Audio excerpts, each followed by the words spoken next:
So I told you about my oldest daughter who just turned 13. After that, I was told I didn't ovulate and I wouldn't be having any more children. And 3 years later, I was pregnant on Yasmin, on birth control that I took on time, all the time, for the endometriosis. And I was pregnant. And it couldn't have been more horribly timed. But I have my beautiful son who's about to turn 10. And with his sweet soul, I don't know what I would do without him. And so again, I was told that was gonna be my last baby. That it statistically there was no way I could have another baby because I had PCOS and endometriosis, and my tubes were blocked quite often. And in every laparoscopy I had, they had to flush my tubes because they were always blocked and congested with scar tissue or endo. So at the time, that didn't bother me. I had a boy, I had a girl, I was going through a divorce, I was young, I was working 2 jobs, and it didn't matter if I could have more. I had my family. And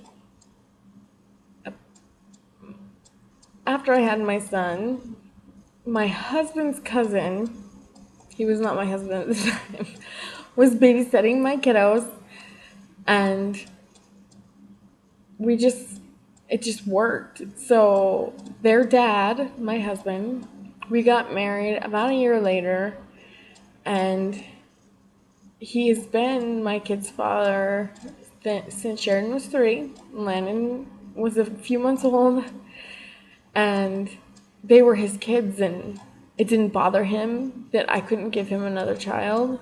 And I let him know that I refused to do any fertility for my own beliefs and my own strength. I knew I couldn't handle that. So you ladies that do all the fertility treatments and attempts to have a baby, I admire you completely, because that I can't even imagine going through that. And he was fine with that. His family was not fine with that, but he was fine with that. So we went through our marriage, and about a year after we got married, we were like, how about I said, I'm not really having a lot of pain. Let's see if I go off the birth control, what happens.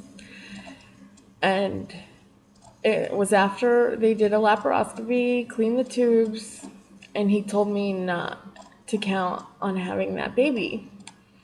That it wasn't likely to happen because I had 3 previous miscarriages, and he didn't even think I could get pregnant, much less stay pregnant.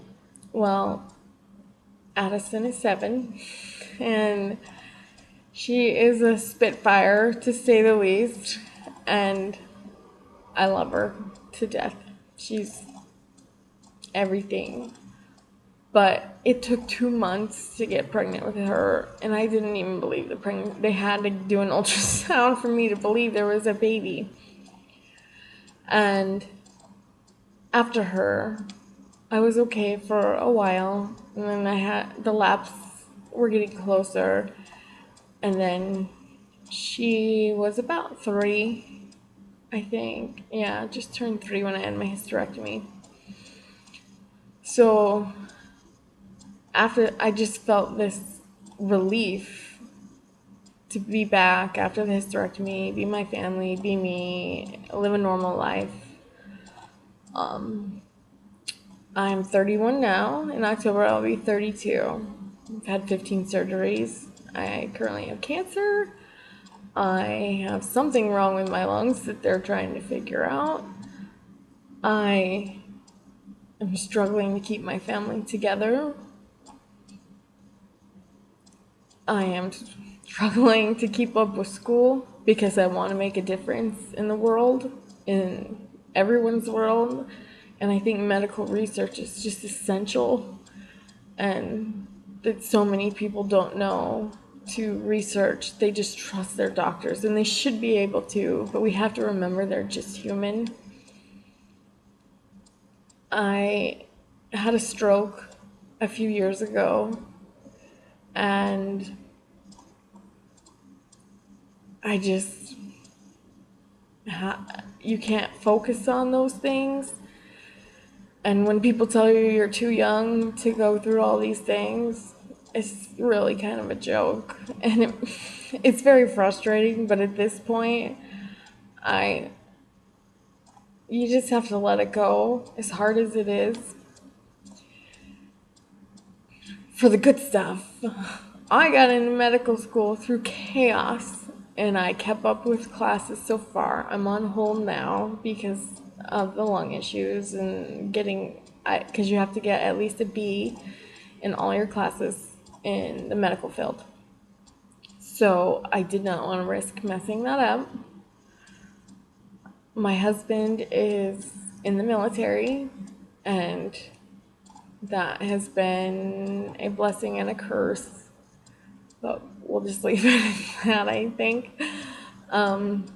I am the nerd girl that likes Firefly. You probably don't know what that is.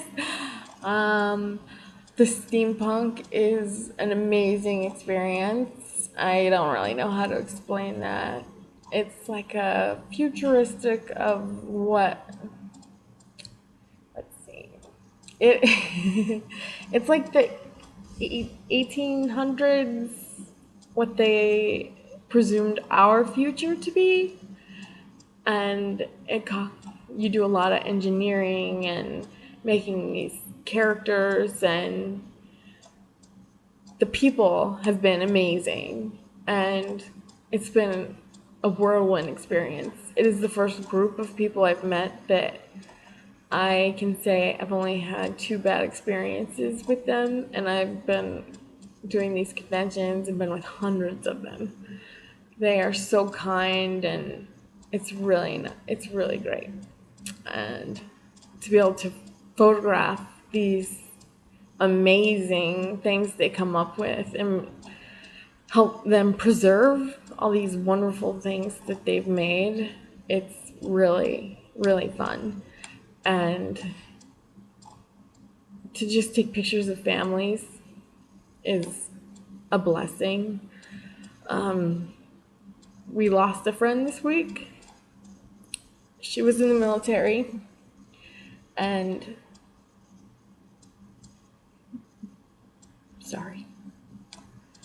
To know I took her last pictures with her son, and that's what they have left, makes me know I'm doing what I want to do right now while I'm going through school, is that you never know. And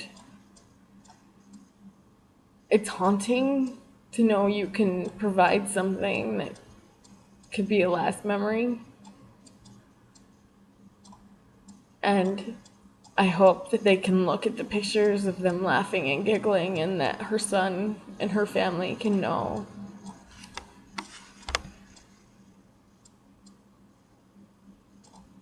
how loved they are and how much she loved her son. And that's